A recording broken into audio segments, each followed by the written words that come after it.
Wild Running Part 2, Chapter 8.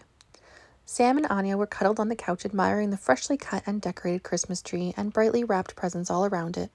They were taking a minute to be alone together before everyone arrived for turkey dinner and giving gifts.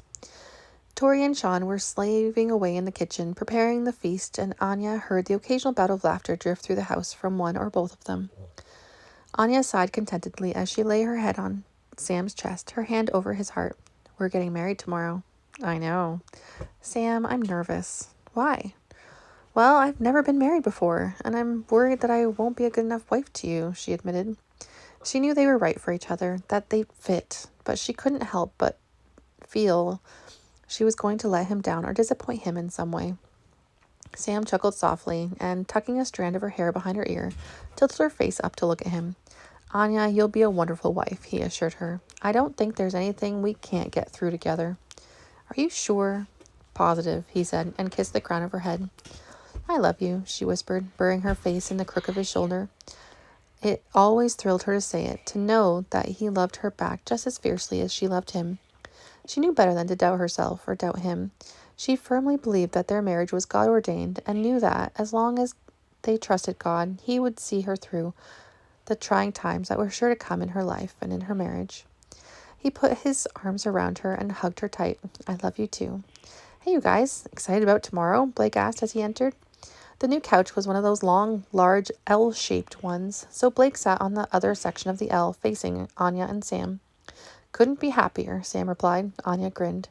Blake could see the love shimmering between the couple, and he was happy for them. But seeing them so in love made him wonder if he would ever have that with April. He was beginning to doubt it. Dinner and the gift exchange went well, lots of laughter and stories. It was a full house with Blake, April, her parents, Tori and Sean, Anya and Sam, Dominic and Courtney, all stuffed into the living room. They had to pull up a few extra chairs to fit everyone, but it was a magical night. When most of the guests were either in bed or on their way home, Tori helped Anya with the cleanup, stuffing all the torn wrapping, bits of tape and other debris in a large garbage bag.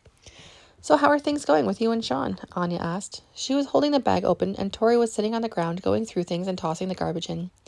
Tori looked up and paused her work.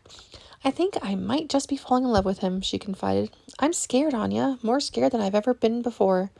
She took a deep breath and met Anya's understanding eyes. "Do you feel like that about tomorrow?"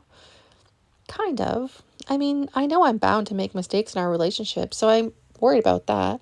But I trust Sam with my heart the same way he trusts me with his. I wouldn't marry him if I wasn't sure of his love for me, that it'll last forever." "Did you ever feel panicked about it?" She hadn't felt panicked about it, not really.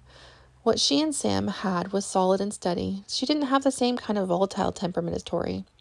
"Tori, you and I are very different people. You can't judge your relationship with Sean based on mine with Sam. If you're terrified of trusting Sean with your heart, there's a reason for that, and you need to give yourself time to figure out why. I'm not saying I think he's untrustworthy or anything like that, just that you shouldn't feel pressure to give him any part of you that you're not ready to give." Tori nodded. It made sense. She needed to trust her own instincts, to go at her own pace and not rush things. She also needed to remember to rely on God. Her relationship with him was still new, and she was learning as she went, but it was growing, as was her trust in him. She supposed she had to go at the same pace with Sean. "Is Sean pressuring you for anything?" Tori knew what Anya was referring to and adamantly shook her head. "No, he's perfect, Anya. It's me who's messed up. I'm the one putting all the pressure on us," she said with a self-deprecating smile. "You've always been too hard on yourself. Give it time, Tori. It's not a race." "Oh, but a race I can handle. I can win a race." Anya laughed and tied the bag closed as she looked around the room. It could use a quick vacuum, but otherwise stood up to perusal. "A relationship isn't a competition. It's a partnership." Tori nodded. "I know."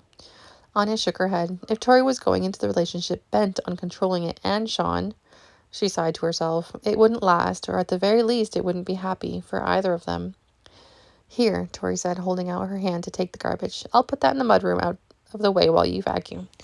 Anya grinned. "How did you know?" Tori just looked at her, and Anya laughed as she went to get the vacuum, praying for Tori with every step.